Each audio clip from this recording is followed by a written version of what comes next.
Você vai encontrar no mercado basicamente dois tipos de fonte para computador. Nós temos essa daqui, que é uma fonte mais genérica, uma fonte mais levinha, e você vai encontrar essas fontes nos computadores normalmente caseiros, nesses computadores que ficam em casa, na casa das pessoas. Até que ele não funciona durante muitas horas por dia. A pessoa liga ele durante algumas horas e depois desliga. Agora, para os computadores mais potentes, aqueles usados em empresas, normalmente você vai encontrar a fonte real, que é essa daqui, ó. É uma fonte mais pesada, que tem a fiação mais grossa, de melhor qualidade, conectores de melhor qualidade. Então, nos computadores que tem que ficar ligado o dia inteiro, funcionando direto, é mais recomendável você utilizar essas fontes aqui, ó, chamadas fontes reais. Agora, para os computadores mais fraquinhos, aqueles mais caseiros, domésticos, o que normalmente o pessoal usa são essas fontes aqui genéricas. É claro que dá para você colocar uma fonte real no lugar da fonte genérica, a diferença é o preço. Enquanto uma fonte dessa daqui custa na faixa de 40, 35, 50 reais, dependendo da potência dela, uma fonte real custa 120, 130, 140 reais, por aí, dependendo da potência da fonte. As técnicas de conserto, tanto para uma quanto para outra, são basicamente as mesmas. Eu vou ensinar para vocês como é que trabalha em uma, como trabalha em outra, mas vocês vão ver que não há diferença do conserto de uma para outra. No nosso curso nós vamos falar apenas em relação às fontes ATX, que é as que se usam nos computadores atuais. As antigas fontes AT que se usavam nos computadores mais antigos, a gente nem vai perder tempo com elas. As fontes ATX possuem um fio deste conector aqui maior chamado PS1, o popular liga e desliga a fonte. O computador vai se encarregar de ligar essa fonte. Então você colocando a trava do conector para frente, você pode observar que bem aqui no meio dele nós temos 3 fios pretos, que são terras. O fio que está mais próximo dos pretos do lado direito, olha só, o fio que está à direita dos pretos, que normalmente é verde, mas ele pode mudar de cor, mas na maioria das fontes ele é verde. Esse fio verde é o fio do PS1, é o que liga e desliga a fonte. Então na hora que você conectar a fonte na tomada, se você for testar ela fora do micro, você tem que pegar um pedaço de fio e ligar o fio PS1, que é o verdinho aqui, num desses terras, pode ser aqui, aqui e aqui, ó. A gente está fazendo isso com um pedaço de solda, com araminha de solda, mas você pode fazer isso daí com qualquer pedaço de fio. Tá vendo, ó? E assim a fonte liga. Se você remover esse fio, ou seja, se você desligar o fio PS1 do terra, a fonte para de funcionar. Antes da gente desmontar essas fontes que a gente vai usar no curso, eu vou mostrar para vocês 3 maneiras de você saber se a fonte está funcionando. A primeira maneira usando o nosso aparelhinho aqui, ó, nosso testador de fonte. A segunda maneira ligando numa placa, uma placa-mãe. E a terceira maneira usando o velho e bom multímetro. Agora, na hora da colocação do conector da fonte no conector do testador, nós podemos observar que o conector da fonte tem menos pinos do que o do testador. Então, nós vamos colocar numa posição que ele encaixe. Que nem, por exemplo, ó, nessa primeira posição ele não entra. Na posição intermediária também não. Agora colocando ele mais para o lado direito, tá vendo? Ele entra certinho. Tá vendo? Então o conector da fonte tem que encaixar facilmente no conector do testador. Agora, em relação a esse conector aqui, que seria o encaixe do conector do HD, do DVD-ROM, você pode pegar qualquer um dos da fonte e encaixar aqui, ó, qualquer um. Certo? Essa fonte tem a opção desse conector de 4 fios, ó, tá vendo? Ó? Aí você encaixa ele aqui. Se a fonte não tiver ele, você não precisa encaixar, logicamente. E por fim você encaixa esse menorzinho aqui. Pronto, aí nós temos encaixado o conector principal, um dos conectores do HD ou do DVD-ROM, o de 4 pinos, quadradão, e esse outro menor. Agora eu vou alimentar a fonte, vou ligar a fonte na tomada. Se todos esses LEDs acenderem, significa que a fonte está funcionando. Aqui, ó. Se algum deles ficar sem acender, a fonte está com defeito. Então nós encaixamos aqui a outra fonte no aparelhinho. Agora detalhe, essa fonte aqui tem um conector a mais que é para ligação da placa de vídeo nos computadores de melhor qualidade, então a placa de vídeo melhor. Agora, detalhe importante, a tensão que alimenta a placa de vídeo é 12 volts. É a mesma tensão que vai alimentar o HD, o driver de DVD, de tal modo que se nós não tivermos a tensão de 12 volts para alimentar o HD e o DVD, também não vai ter aqui. Então, esse conector não há necessidade de você colocar no aparelho de testar a fonte. Então agora nós vamos alimentar a fonte.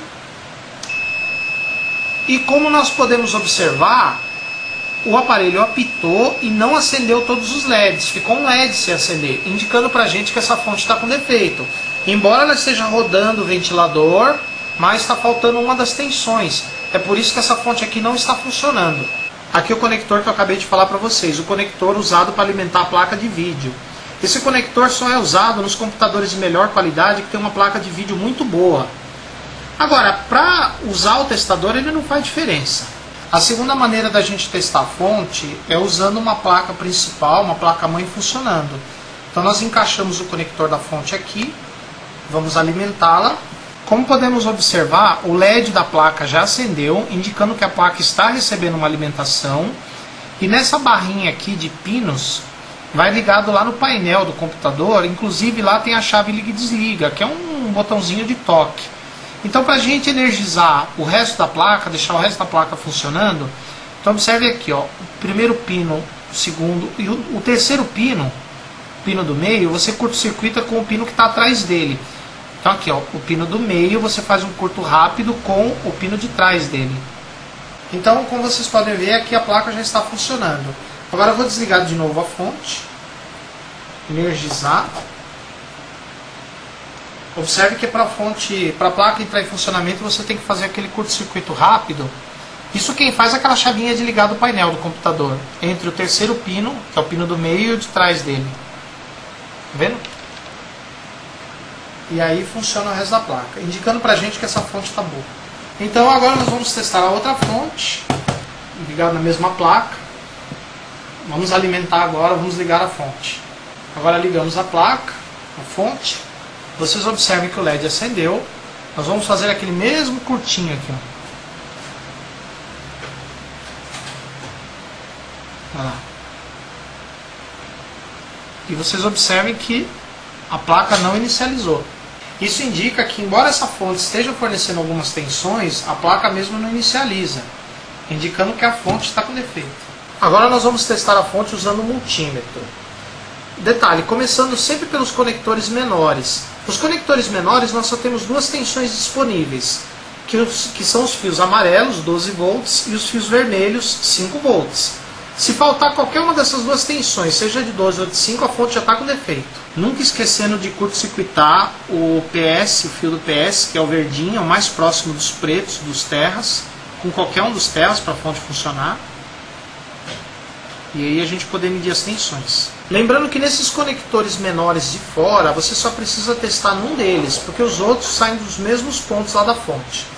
Então aqui, ó, o fio amarelo é o fio que indica 12 volts. Como está indicando 12 volts, esta tensão está funcionando. Agora, nós mudamos a escala do multímetro, a escala de 10, e vamos no fio vermelho.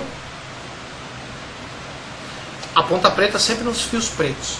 No fio vermelho, como vocês podem ver, nós temos uma tensão de 5 volts. Isso quer dizer que as tensões de 12 e de 5 volts estão boas. Agora nós vamos medir as tensões no conector maior. Mas é sempre bom você saber o que cada fio desse conector maior. No conector maior nós temos tensões de 12 volts, 5 volts, menos 12, menos 5, 3,3, a tensão de power good, que depois eu explico o que é, e a tensão de standby para a placa. Então, se nós colocarmos o conector, você olhando ele de frente, mas pelo lado liso, pelo lado que não tem a trava, esses dois terminais primeiros aqui, ó, e mais esse aqui atrás, os três têm um fio laranja, tá vendo? Mas a cor do fio pode mudar.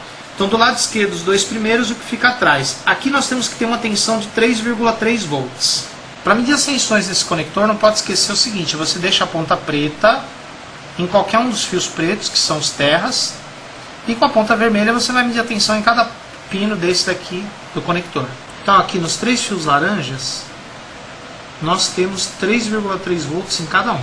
Então aqui, ó, os fios vermelhos são sempre 5 volts e o fio amarelo é 12 volts. Da mesma forma que nos conectores menores, que estavam do lado de fora, que nós já testamos. Então aqui nós temos dois vermelhos e cada um nós temos 5 volts. Aí nós temos o fio amarelo que dá 12 volts. Agora, colocando o conector do lado liso, como vocês estão vendo, o último fio do lado direito é o fio amarelo de 12 volts. E o fio que está mais perto do amarelo, que é o segundo da direita para a esquerda, é o roxo.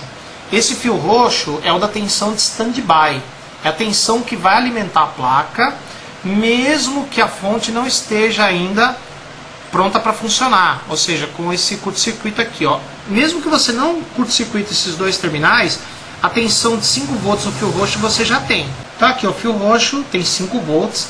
Mesmo que eu tire aquele jumper que inicia a fonte, tira o jumper, tá vendo? No fio roxo, olha lá, continua 5 volts. Então, colocando o conector do lado liso para você, o primeiro fio da direita é o amarelo de 12 volts. O segundo fio, que é o roxo, é da tensão de standby, que nós temos 5 volts com a fonte em condições de funcionamento ou não, com aquele jumper ou não. E o terceiro fio, da direita para a esquerda, neste caso é cinza. Tá vendo? Mas ele pode ser de outra cor. É cinza. É sempre o terceiro da direita para a esquerda no conector. Então esse fio cinza chama-se Power Good. Power Good, traduzindo para o português, significa fonte boa. Aqui vai uma tensão de 5 volts lá para a placa principal, para indicar que todas as tensões da fonte estão num nível razoável para a placa poder funcionar. Então, a falta dessa tensão Power Good impede a placa-mãe de iniciar, o computador de iniciar. Então, aqui nós temos que ter 5 volts. Se não tiver tensão aqui, o computador não inicia. Então, como vocês podem ver no fio que leva a tensão de Power Good para a placa principal, nós temos 5 volts, indicando que essa função também está boa. E sobrou esses dois fios aqui, ó, que é o branco e o azul. O branco é uma tensão de menos 5 volts e o azul menos 12. Para medir cada uma dessas duas tensões, você vai colocar agora a ponta vermelha no terra. Põe a vermelha no terra e mede com a preta. O branco tem que dar menos 5 e o azul tem que dar menos 12. Então, como vocês podem observar, a tensão no fio branco, menos 5 volts, ó, percebam a vermelha no terra e a preta no fio branco. Agora a tensão do fio azul, como vocês podem notar, tem 12 volts. Então a vermelha no terra e a preta no fio azul. Recapitulando então, aqui no conector nós devemos ter a tensão de 3,3 volts em 3 fios, tensão de 12 volts, de 5 volts, mais 12, menos 12, a tensão de standby, que é o fio roxo, e a tensão do Power Good, que é o fio cinza, que vai avisar a placa que a fonte está funcionando perfeitamente. Como nós temos todas essas tensões aqui, indica pra gente que a fonte está funcionando. A fonte real se testa da mesma forma que a fonte genérica. Inclusive, embora os conectores sejam diferentes fisicamente, mas eles têm os mesmos fios. O fio preto é o terra, o fio vermelho é de 5 volts e o fio amarelo é de 12 volts. Então aqui, ó, o conector grande é igual nas duas, só muda a cor dele e a cor de alguns fios. Por exemplo, colocando o lado da travinha para você, virado para você, os fios que estão do lado direito, que na fonte genérica são laranjas, 3,3 volts, 3 fios laranjas. Já na fonte real são roxos, ó, tá vendo? Roxos. Os fios vermelhos daqui, tal qual dessa outra fonte, são de 5 volts, o fio amarelo é de 12 volts. Nos dois tipos de fonte você pode observar que, colocando os conectores pelo lado liso, o fio que está mais à direita é o amarelo de 12 volts, o segundo fio é de standby, que nesse aqui é roxo, nesse aqui é marrom, e o terceiro fio é o Power Good, que nesse caso aqui, ó, nessa fonte o Power Good é cinza, e nessa outra fonte o Power Good já é laranja. Aqui o fio do PS-on, ou seja, do liga e desliga da fonte, tem cor diferente da outra, na outra era verde. Nesse daqui, você colocando o conector pelo lado da trava, você tem os 3 fios pretos, que são os terras, o que está mais perto à direita é o PS-on. No caso dessa fonte, é o fio cinza. Bom, todas as tensões dessa fonte estão normais, com exceção de uma delas, que é aquele fio do Power Good. Tá vendo? Ó? Nós não temos aquela tensão de 5 volts para indicar para a placa principal que a fonte está boa. E sem essa tensão a placa principal não inicia, o computador não inicia. Bom, a conclusão através desses testes que nós acabamos de fazer é que essa fonte aqui está funcionando e essa outra fonte aqui tem todas as tensões menos a tensão do Power Good. É por isso que se você ligar lá no computador ele não vai iniciar. Então agora nós vamos desmontar essas fontes para mostrar para vocês como é que são os circuitos e a maneira de você trabalhar neles.